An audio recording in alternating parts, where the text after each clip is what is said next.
climate change is so important, and we know that, but we don't know how bad it is. It's actually worse than most people realize. Emissions from thawing permafrost are not included in the Earth systems models that are informing the UN and are informing the leaders of Davos. So even though there's a sense of urgency, it's not as strong as it should be.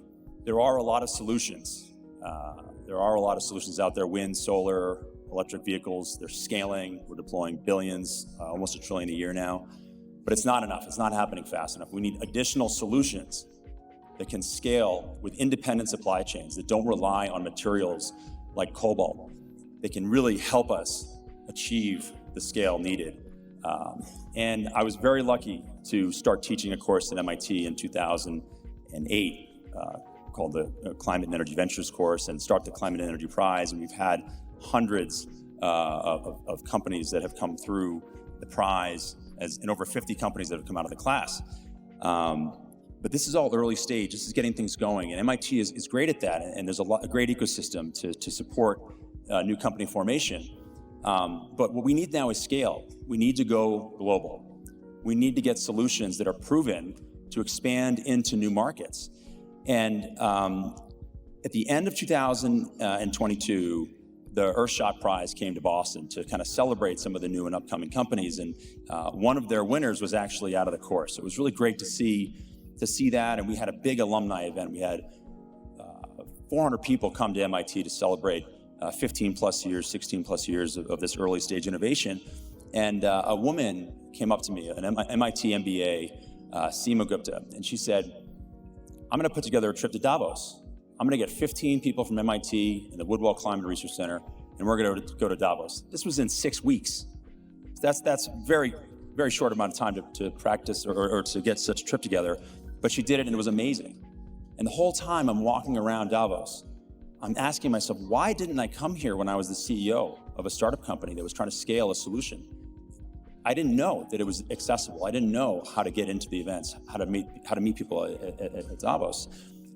So over the summer, we got together and we said, let's make Davos more accessible. Let's get a cohort of some of the best solutions that can scale. And let's not only help them get speaking roles, facilitate connections, meet with investors, meet with customers, but let's help them find new markets globally and connect with countries where they want to expand.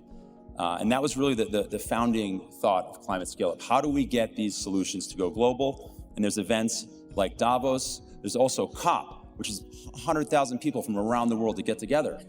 But it's really hard to find, that solution and compare it with the person that has the problem. These events are so large, so challenging to navigate. So we're going to continue to expand Climate Scale Up beyond just event access, but helping these companies get into new markets. And so today is really an opportunity for you to get a quick glimpse of these companies on stage.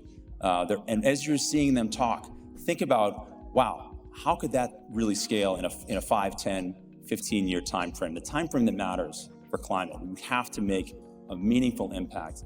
I'm Peter Fernandes. I am a tech entrepreneur living in Brazil. I was previously the CEO of Brazil's first technology unicorn.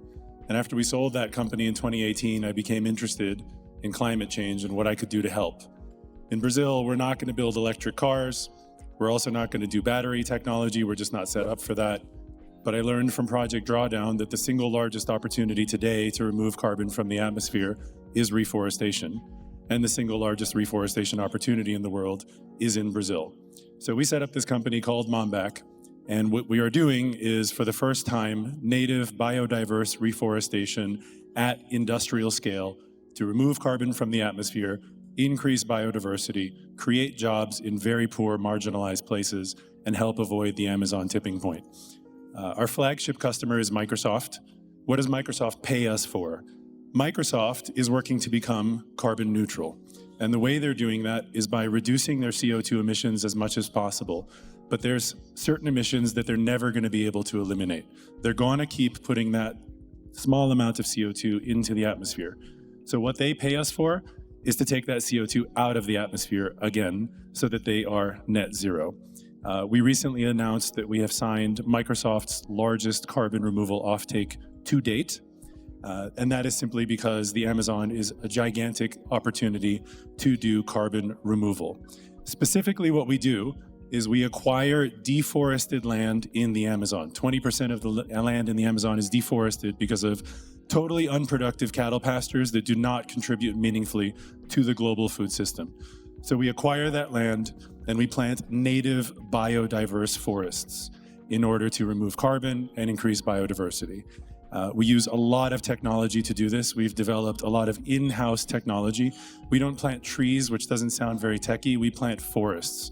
And to do that, you need a lot of data science to find the right land, to know the right species to plant, to know how to manage those species so that they grow as quickly as possible and remove as much carbon from the atmosphere as possible without dying early and putting it all back in the atmosphere.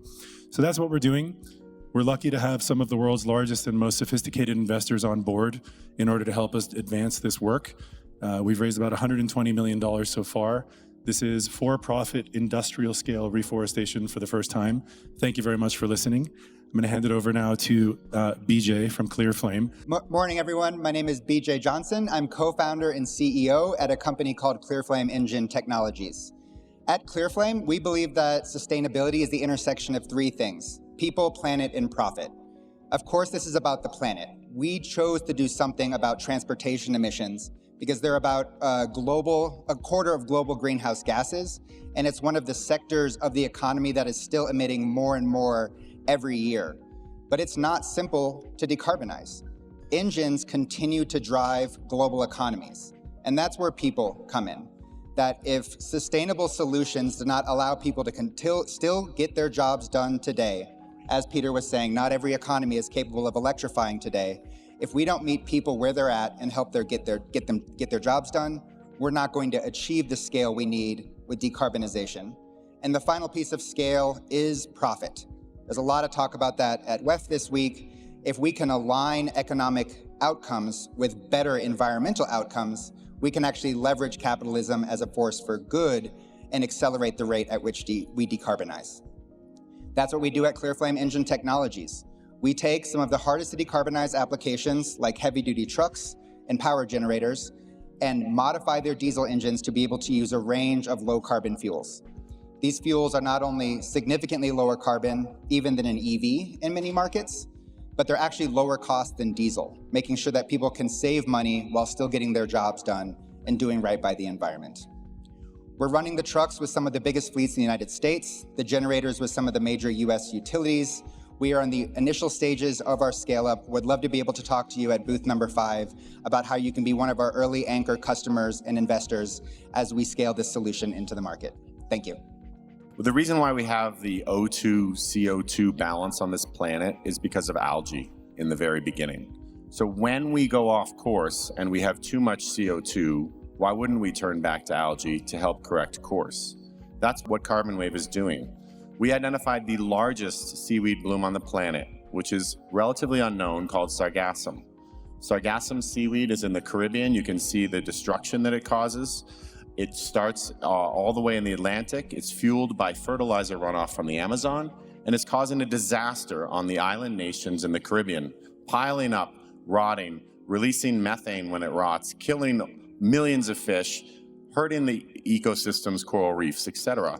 It's a very difficult seaweed to deal with. We spent COVID figuring out how to do just that so that it's more like a kelp that is incredibly useful in this world. We cracked the code on sargassum.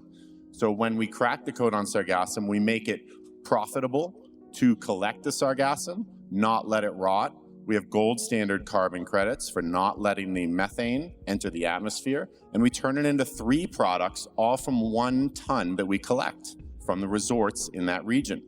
We make an agricultural yield enhancer on the bottom there that Heineken has shown increases barley yield 10 to 12% with a 10x return to farmers on that investment. Importantly, lifting their profits and increasing yield per hectare.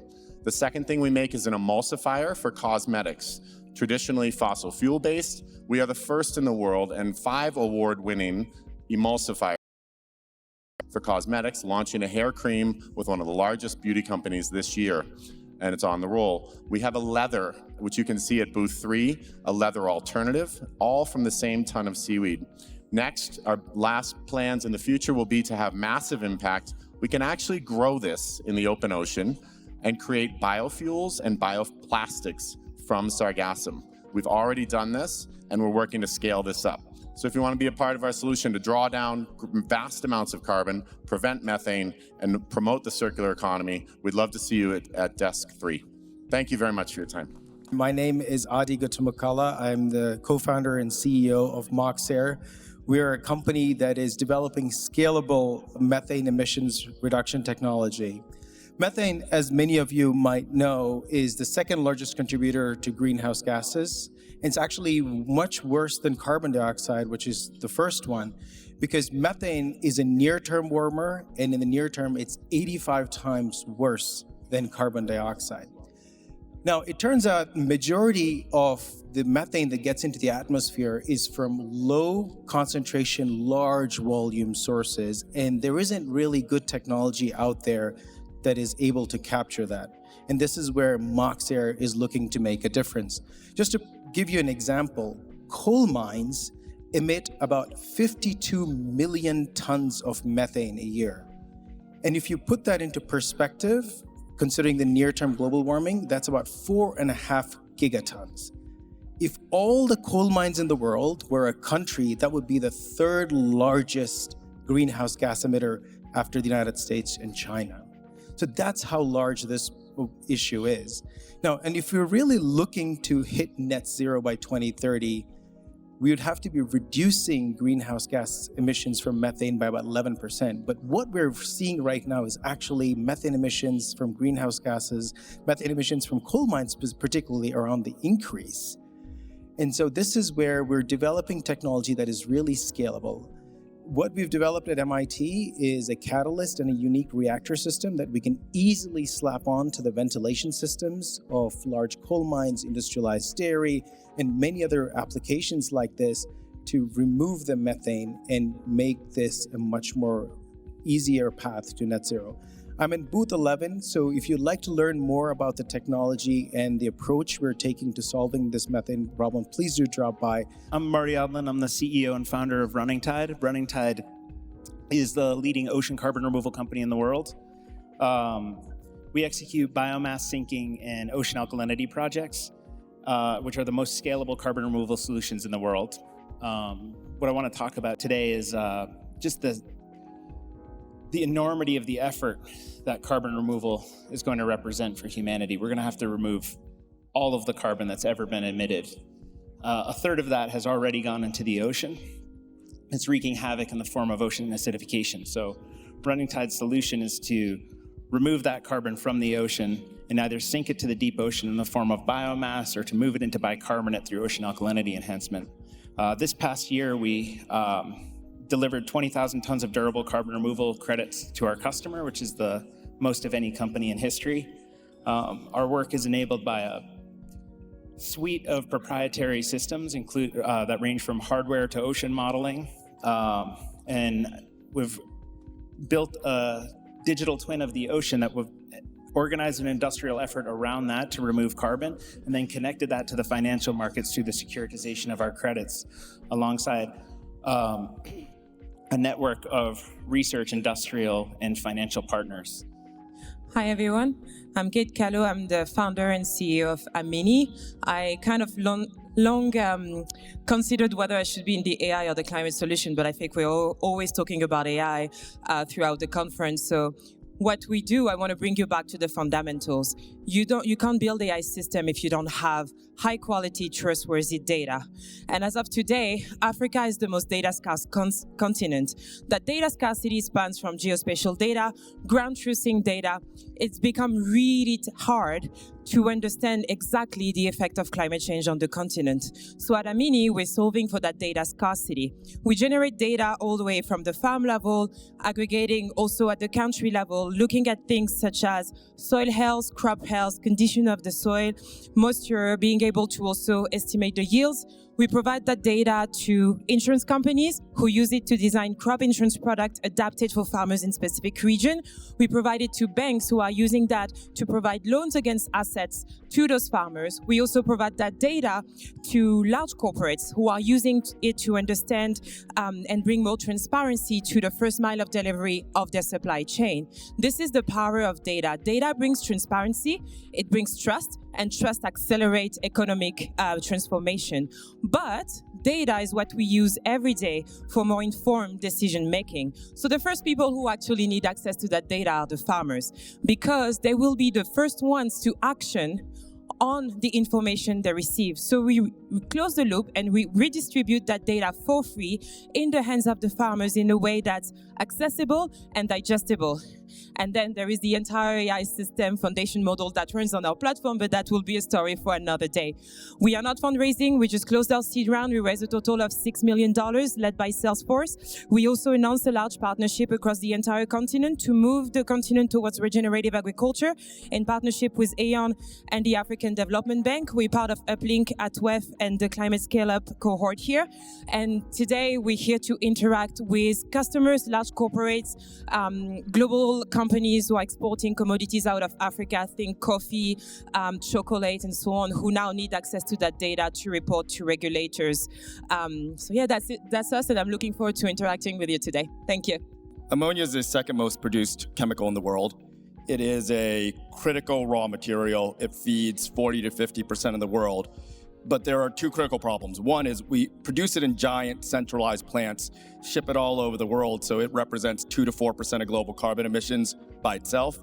And perhaps more imminently, the availability of basic fertilizers is incredibly inequitable. A farmer in Africa pays double for fertilizer as a farmer in the United States. So as a result, one of the biggest drivers of that is we end up with crop yields in Africa that's a quarter of the developed world. That is where fertilizer use is 7% of the developed world. If you had access to a basic fertilizer, you can double crop yields and reduce water consumption by 30% overnight. I'm Hiri Wanagi, I'm the CEO of Talos Renewables. We deployed the world's first modular green ammonia system. We are deploying next month to global mining companies, to large agricultural partners in Africa and the United States. And yeah, look forward to talking with you all.